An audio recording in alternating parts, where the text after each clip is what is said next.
The world of enterprise IT seems to be overwhelmed with data that's always been bubbling under the surface, but now we've taken off the lid and we get access to it. In this episode of the Tech Field Day podcast, data is making the enterprise network better. Welcome to the Tech Field Day podcast, where each episode we bring together a group of IT experts across a variety of enterprise technology fields to discuss a key idea or concept in the enterprise IT space. This podcast features a variety of perspectives of members of the Tech Field Day delegate community and is often recorded in association with one of our events. Tech Field Day is a part of the Futurum Group, and this podcast is also published on our sister company's site, TechStrong TV. We're going to be at Cisco Live EMEA in Amsterdam, and we are very happy that you're tuning in to join us for our Tech Field Day event. I would take a moment for our guests to introduce themselves before we jump into the premise for today's topic, starting with Matyas. Hi, Tom. Thank you for having me. So I'm Matyas Prokop. I'm the technology director in Natilik, looking after data center and cloud practice. So as you can hear, I think my focus is primarily around the data center, data, and a cloud. Hello, my name is Pieter-Jan Nefkens. I'm a strategic consultant within a large shared service organization where I support on IT infrastructure. And you can find me online on my blog, nefkens.net, or on Blue Sky with PJNF. Yeah, I'm Dominik Pickhardt at Network Autobahn, and driving down the InfoSec and security world for quite a long time, and happy to be here on the podcast. All right. Well, thank you all very much for joining us. As always, my name is Tom Hollingsworth. I am an event lead and practice lead here at Tech Field Day in the Futurum Group. Let's jump into the premise for this episode. We have unearthed a lot of data in the past several years that has been hiding in our network and our security systems for a very long time. And we've exposed this to all kinds of platforms that allow us to see what's really been going on. And whether you're using machine learning or AI to surface those events, it has created this interesting conundrum where the more data that we unearth, the more complex things seem to be, which has caused some situations where it feels like network innovation has stalled and we may actually be worse off than we were before. The premise for this episode is actually a question: does data make networking better? And I want to kind of throw this out to the panel, because obviously with this being related to Cisco Live, I think one of the biggest things we have to talk about is it's been about a year since the acquisition of Splunk by Cisco, and there's some questions about whether or not that is actually improving Cisco's networking products. Has there actually even been any crossover in that area? And is this better for operations teams, or does it feel like you guys are just being swamped by the amount of knobs and buttons that are now available to press because suddenly we can see what's going on with them? Yeah, I would jump right into it. I think often it is a problem. We are collecting the same data multiple times across multiple platforms. Yeah, you can have the same information in a let's say NetFlow analyzer, an NDR product, and then also in Splunk, and then also you can capture the traffic. And what is kind of often amazing me, you open a support ticket with a tag and show them the same information they are asking about, and they say, no, we don't trust this, we would like that you start the PCAP and download Wireshark to show me the same data again. So it's kind of often, how much do we also trust these data? Is this really comprehensive all the time? And is it really recorded in an easy to access fashion? Yeah. I think from my perspective is also like, when do you use the data, right? You know, what Dominik was saying is very much to link to using the data after something goes wrong. I think we're like now moving to the age of where if you have the right data and you're using the data, you can actually predict things, you know, before they go wrong. And I think that's what's becoming quite interesting and probably even more challenging to Dominik's point. So if you have your data distributed, like how well you can actually predict that something bad will happen. So that's what I'm seeing in with loads of our clients, where the data are just so much like spread and distributed across like different silos. So it's not really fault of like having too much data. I think the issue is very often that they have the right amount of data, but they're just too spread, they're just too distributed, and it's really hard to make some sense out of the data. I don't know. What I'm hearing is it's spread, and yet it isn't, depending on how your platform is running. I mean, if you're running an ACI platform, everything is consolidated to APIC. But to Dominik's point, yes, more data, but it's, I think, also the use case. I remember a Cisco Live session ages ago where somebody told me you can get information from SNMP traps, another information protocol for management. But a Cat 6K, one of these old beasts, still reliable, they, I think they had something like 200, 300 SNMP traps in total. But the syslog messages were like 1,000.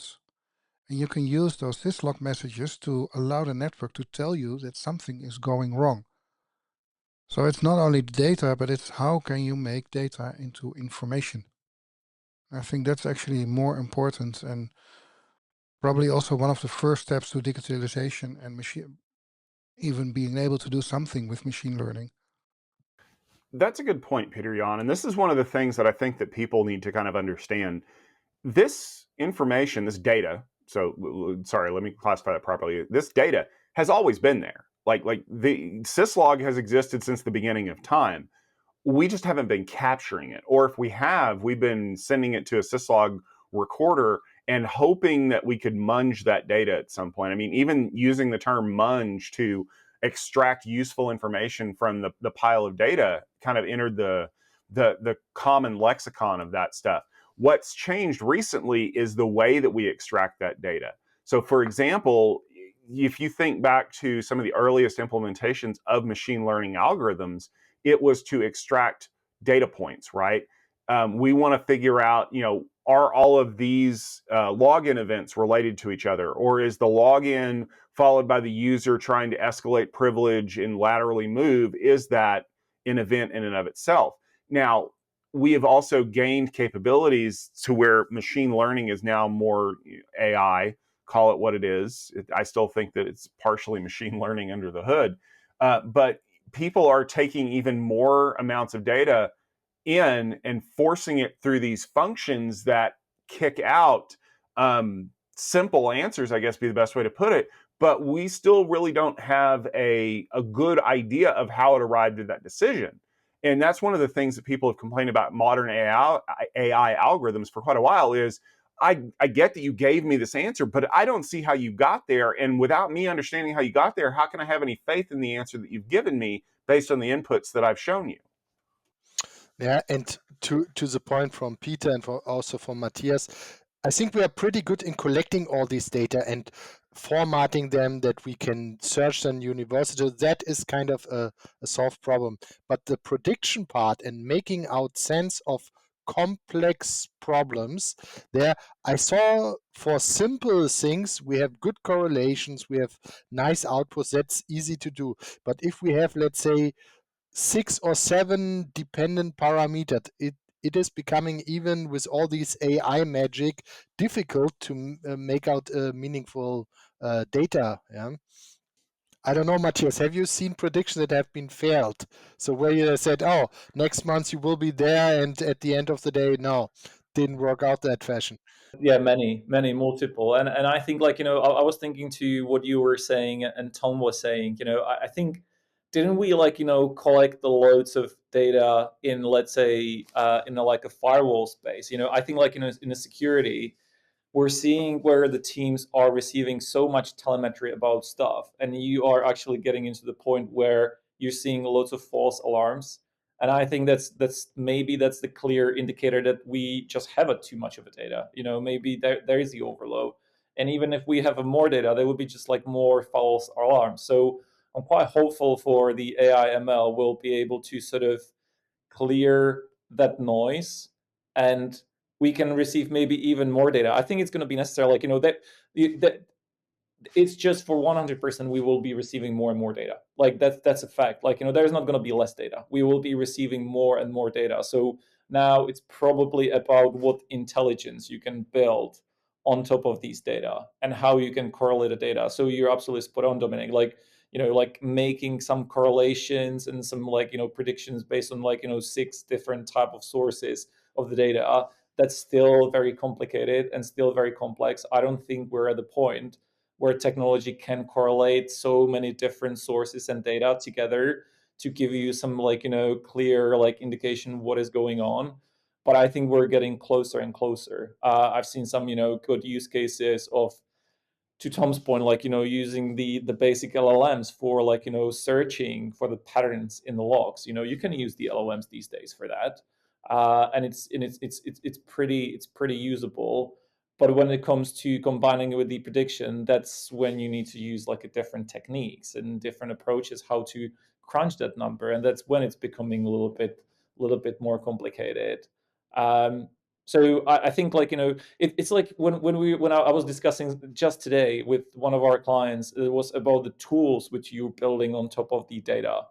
And I think, their problem wasn't necessarily we have too much data.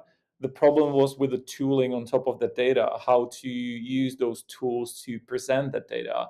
Like, is there like one single product, one single tool to use the data and show you everything you need to? There is not. Like, when you look at the observability, when you look at the monitoring, there's just like so many different tools which are good in something but maybe not so good in other things. So you need to like, leverage multiple different products on top of the same data. So I think that's more of a pain point for lots of the enterprises these days. It's probably the layer on top of the data, and what tools to use on top of the data. Yeah, and there are some use cases where you just have nice correlation searches. They have a meaningful output. You can run it again, and this gives you nice things. But I think even in 10 years ahead, my vote is there will be analysts for complicated cases in the security space where you really have to dig into the data, where months later you find out there was some attack on your system, a vulnerability that was not known, and then you have to really dig into the data, into streams that you weren't aware before that this is maybe important. Yeah, I give you a good example, the SolarWinds case, where more or less everybody was searching 7 months after it happened in their data to find out what if they were affected by this one. And I think this will be continue. You can solve some problems with intelligent AI searches, in some cases are just you need some skilled people to dig that out. Yeah. And like I said, like it will only get worse. Like I'm quite excited at Cisco Live, so there will be these big announcements about the Hyperfabric, and like there will be like these like expansion into what Cisco will be doing in a data center space. And there has been some information about the DPUs they will be using in the switches, which will literally create like firewall on each of the ports in your data center. That's going to be loads of metrics. That's going to be loads of data and loads of insight into single port. So, you can almost imagine that like one switch will have like 48 like single firewalls, and then it's going to be sort of like flooding all the data somewhere. So we will be receiving even more data, and it's going to be interesting how Cisco will build again that layer on top of the data, how to like dive into the data, and how they're going to work with the data. But does that really improve the operations of your network, having 48 individual firewalls streaming out loads of data? I mean, I've done I've supported a couple of ACI implementations, both network-centric and now in the middle of a big one with application-centric. And usually most companies don't know how their applications are designed. So you're getting so many false positives in your policies. And that still takes a human, I think, to really analyze what is really normal behavior on your network and what is not. And that's a very important point, because a lot of the learned behaviors that we see require some kind of frame of reference for the algorithm to be able to sort things out. You guys referenced the SolarWinds hack. There are a lot of zero-day exploits that are out there that we don't know what they're capable of doing because we've never seen this kind of exploit before. I mean, yes, once it happens, we kind of see similar kind of behaviors, right? Like lateral movement, privilege escalation, and those kinds of things, which sometimes these systems can see evidence of that in the data and pick up on it. But is it enough for us to be able to collect this data and leave it sitting around in the hopes that 3 months from now, when the exploit is now known, we can go back and do a postmortem and go, oh yeah, that's what it is? Or should we hope for the ability to train these algorithms better with the data that we've got so that they can identify something and going, I don't know what's going on here, but I know what it looks like over here, and this means there's a problem right here that you need to fix?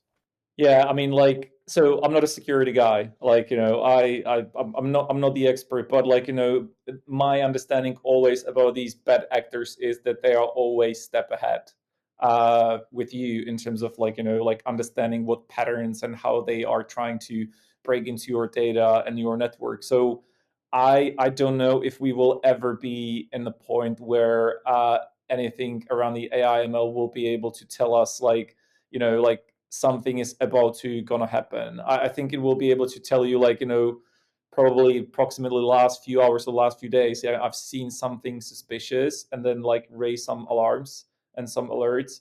But will we be able to say like, something is about to happen? I don't know. I'm not too sure about that. No, but it's also ops. I mean, security is always nice to go into for discussions and debates. But in the ops, I know of a use case with DNA Center, now Catalyst Center. It was running on, I think it was a university, and it was giving alerts in the analytics that so many clients were trying to connect to the network, and it didn't work because they stopped authenticating. And it was every morning between 7 a.m. and 8:30 a.m. And after analysis and after a couple of weeks, the DNA Center actually learned that it was normal behavior because the university building was next to the train station where a lot of students were coming in or actually going out, and they tried to roam to the educational roaming network. So it was actually normal behavior, which was initially launched as, hey, this is unexpected behavior. You have a poor wireless network because we have hundreds, a little bit more, of clients trying to log in, and then they're out of reach. Yeah, that's logical because the train actually went away.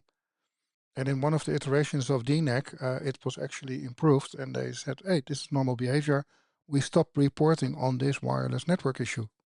Yeah, it's a typical thing in big university networks. Sometimes if there, I will not name here something, but sometimes if there are software update to certain computer games, that looks like a DDoS attack, yeah, but it's actually not. It's just a lot of clients want to download the update. But yeah, this is kind of the thing where maybe AI can evolve to the state where they already predict such a thing and connect maybe the dots between an update event and additional traffic or things like that. Yeah. But not just connect the dots to tell you what's going on, offer fixes for how to prevent it and keep it from happening in the future. And I love the fact that you brought up game updates, or for those of you who are not gamers, mobile phone updates, right? Anytime there is a new version of a mobile operating system or a desktop operating system, especially if it all gets released on the same day and it's not preloaded, that is a huge deal for people. In fact, I will tell you that if you're a World of Warcraft fan, you know that they used to preload patches on your machine just so that they didn't have to send like the big patch on the day that it was released. They could actually just stream out the thing to say that it's ready to go. AI should be able to look at this and go, maybe in the future you need to have anybody remember the Windows Update Services servers where you could pre-stage your patches on WSUS, or maybe hook up to a content delivery network like Akamai, where you can have an iOS update pre-cached locally so that it's not pulling it directly from servers somewhere else. There are ways that the system can extrapolate from the data that it's given to give you ideas. Maybe they're not all implementable, right? Like, oh yeah, just go spend $50,000 a month with Akamai and all of your bandwidth problems will go away. Yeah, we're not going to do that. But I want to see the system start thinking outside the box with the data that it's given, because far too often the solution is, oh, we'll tweak this timer, or we don't know how to fix this. And that doesn't help me because you've given me the answer I already had, and you're supposed to be way smarter than me. So is the data actually paralyzing us because we look at the system and go, you should know how to fix this problem, and if you don't know how to fix it, then I certainly can't figure it out? Maybe with more data, we have more confidence in this automated action. Of course, there's always the concern that an automated action is actually bringing down something. Yeah. So with more data, I think the confidence level will get higher. But still, until today, the full automation stream, where after a detection is also a remediation fully automated, that is, I think, all the vendors haven't 100% figured that out. So that is still something, let's say, ahead of us. Yeah. And I think, like, what's also important, like, it feels to me like what we're discussing here is purely the telemetry or the data we're receiving about the network. There's just so much telemetry and data you can receive about the application, about the client experience. So, from the application monitoring, you can also like get a loads of context. And I think that's what you were touching on, Dominik, about having loads of different type of data and bringing and trying to figure out like what's the context of the data, and different angles to the data, and correlate different data, because like one thing is that something is going on in your network, and then the other thing is like user has a bad experience with using like whatever, if it's like your network, your applications, if it's like somebody who's your client or customer, your network is saying like everything is fine, but the customers are having issues to access. So I think we will see also like much more integration between these type of resources and sources of the data. And I hope that's where Cisco will probably go much deeper with Splunk. Yeah, and I think in security world in Splunk, this is kind of already what everybody wants to do. You have these risk levels, yeah.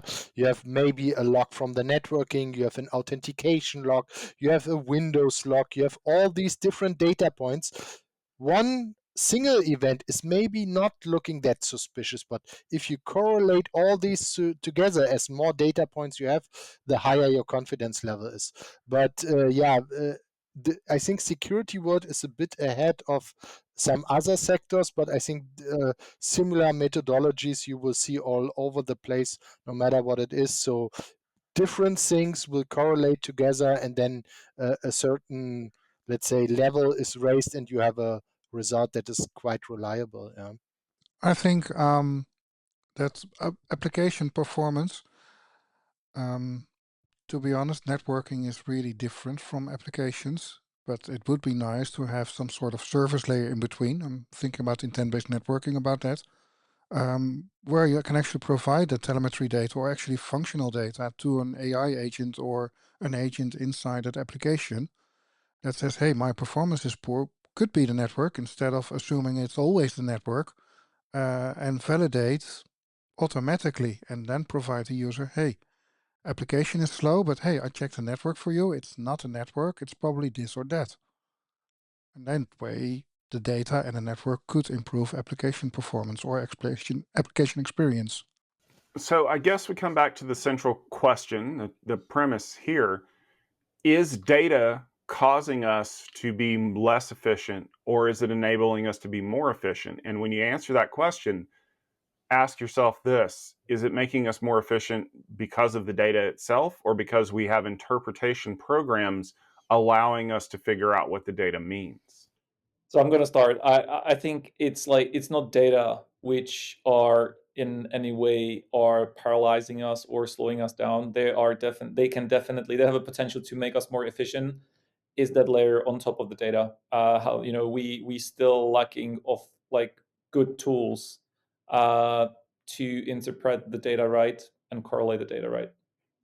I kind of disagree. To be honest, if I see so much logging coming at me when I do a troubleshooting on a live firewall, or when I'm actually looking at my logs on my Mac, for example, I get so many events and data that I cannot actually see the pattern.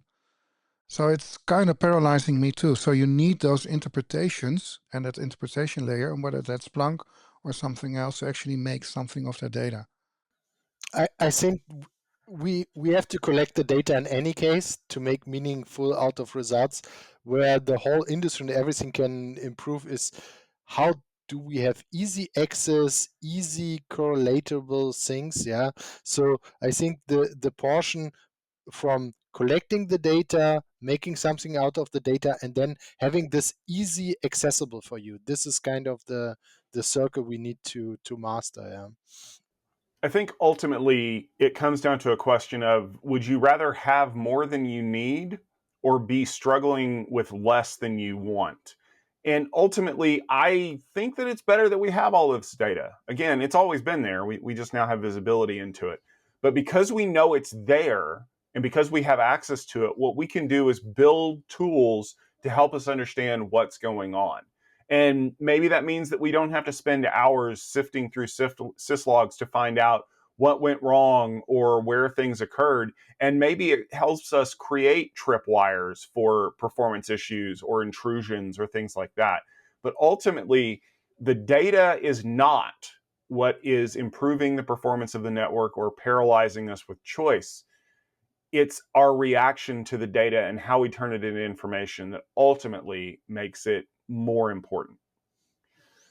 I want to thank each and every one of you for joining us for this episode of the Tech Field Day podcast. If you want to continue this discussion, please make sure that you subscribe to our YouTube channel so you can leave a comment on this video, or subscribe to this in audio form in your favorite podcast application. We don't want you to miss any of our episodes, but we would love it if you'd leave us a rating and a review on one of those episodes so people can understand what we're all about around here.